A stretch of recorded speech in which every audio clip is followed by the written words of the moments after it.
Good morning guys. मोनसे content लाबोनो नागिरदों माने गोदोनानि बेगेंनि प्रब्लेम गोदोनानि बेगें बे गोदोना मालिकआ मोसौ खानो थांनायाव लेवरा फिथिं हैनानै बे बेगेंआ बेबायदि घटना जानाय नैबे बेगेंआ नांजाबदों डिफारेन्स जानांगौ ओरै सेबदों बे लाइनजों नैबेजों वारजोबदों दा नैबो नांजाबनानै फुराना जाबाय बोसोरसे बारबायानो होनदो दानि बेगेंआ देरबाय दा बेखौ अपारेसन खालामब्ला फैसाखौ गुबुर जानांगौ आरो ग्यारेन्टि गैया आरो जोंनियावबो नर्थ इस्टआव जाया साउथनाव नङाबा आरो नैबे बुस्थुआ बेगेंआ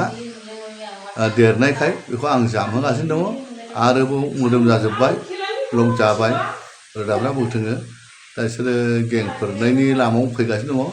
आरो नैबे बुस्थुआ सिथाबदों मोननैजों ओरै सिथाबनाय दङ बियो डिफारेन्स जाजोबगोन आरो बेबो जामगोन होमबासो बियो खुला जागोन खुला जायोबा होमबासो बेखौ फिदिंनो हागोन दा बेबायदि अबस्था नैबेबायदि जाना थाहैखानाय बुस्थुआ थेरापिफ्रावहाय चान्स जाहैया बेयो मोजां जाहैनायनि लामायाव फैया सोरबा जादोंला खाफाल मोजां हमना ला नाथायबा नुनायाव जाथावथाव नङा खारना मा बे बेगेंआ देरबाय बे पजिसनखौनो बिसोरो गावसोरो फुरानाव थांफिननो हाया दा बेफोरखौ नों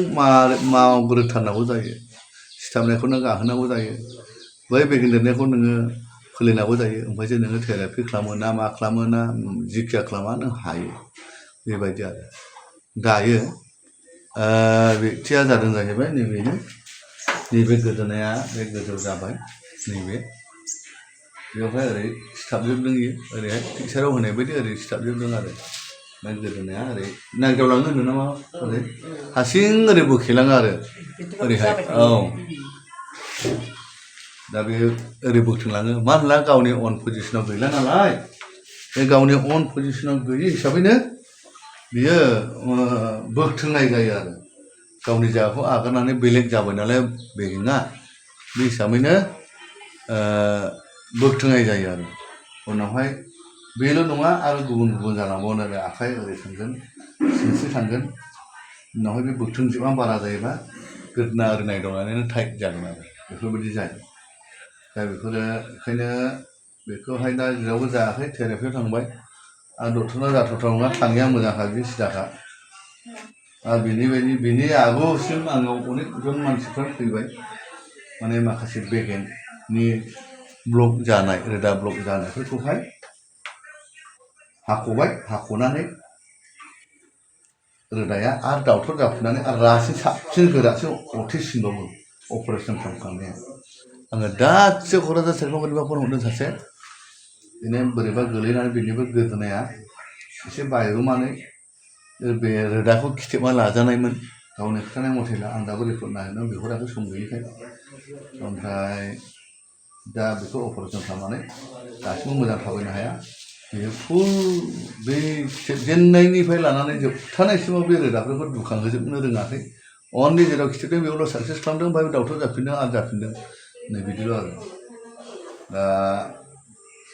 बेबायदि अबस्थाखौहाय उइदाउट अपारेसनै मावनो हायोबा साबसिन जायो आरो रायजोफोर दा बेखौनो आङो खोन्थानो नागिरदों दा बेल' नङा जेसेबां गायदां गायसि लुंबाव लुंसि प्रेसार स्ट्रक नङै लिभार डेम जानानैहाय फिथि लिभारफोर गाज्रि जानानै पेरालाइसिस जायो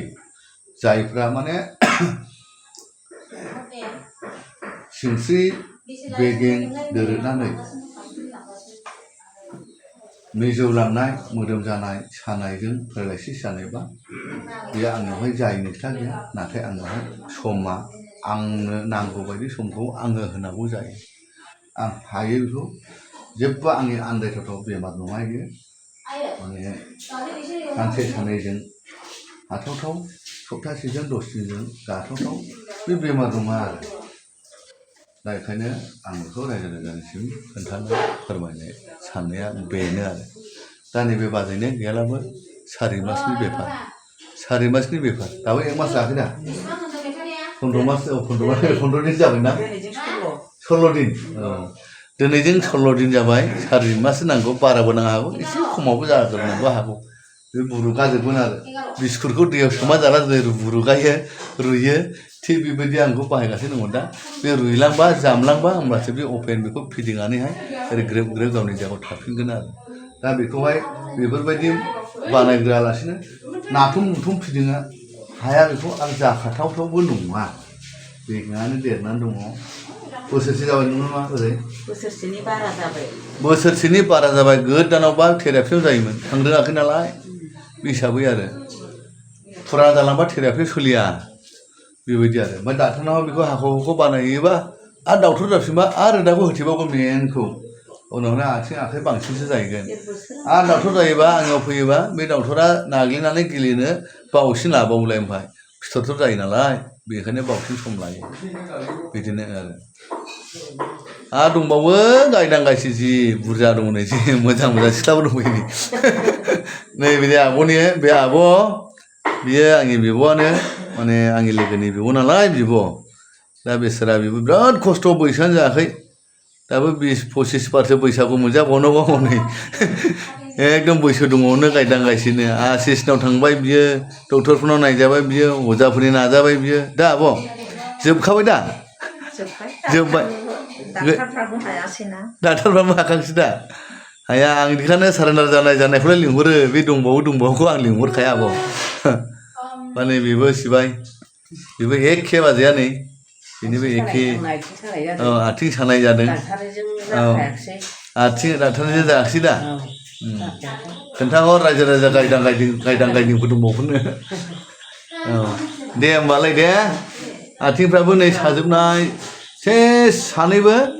सानैबो बिसोरो मोदोम जाजोबनाय गोजा थमब्लेट ओरै फाफ्लिनिफ्राय ओरै दिगदारिसिम बेदर जाजोबनाय मोनसेथ' हाख'नाय डाक्टारनाव हाखौबो रोदाफ्रा सिरियास जानानै थाजोबखानायखा बेफोरखौ नाग्लांनानै गुरै खालामाबा बेयो खामानि मावाबा नों हाख'नाया 2.5 लाख 3 लाखआ ओरैनो बेखार दैयावनो बेदर जाजोबनाया मोजां जाखो रायजोफोर दा बेखायनो आंनावहाय खालामखानाय मानसिफ्रानो अनेक आंनावहाय फन हरो आंनाव प्रुफ दङ प्रेक्टिकेलि बेखायनो आं बुंदों आरो ओरैनो बुङाखै एसेनोसै रायजोफोर दै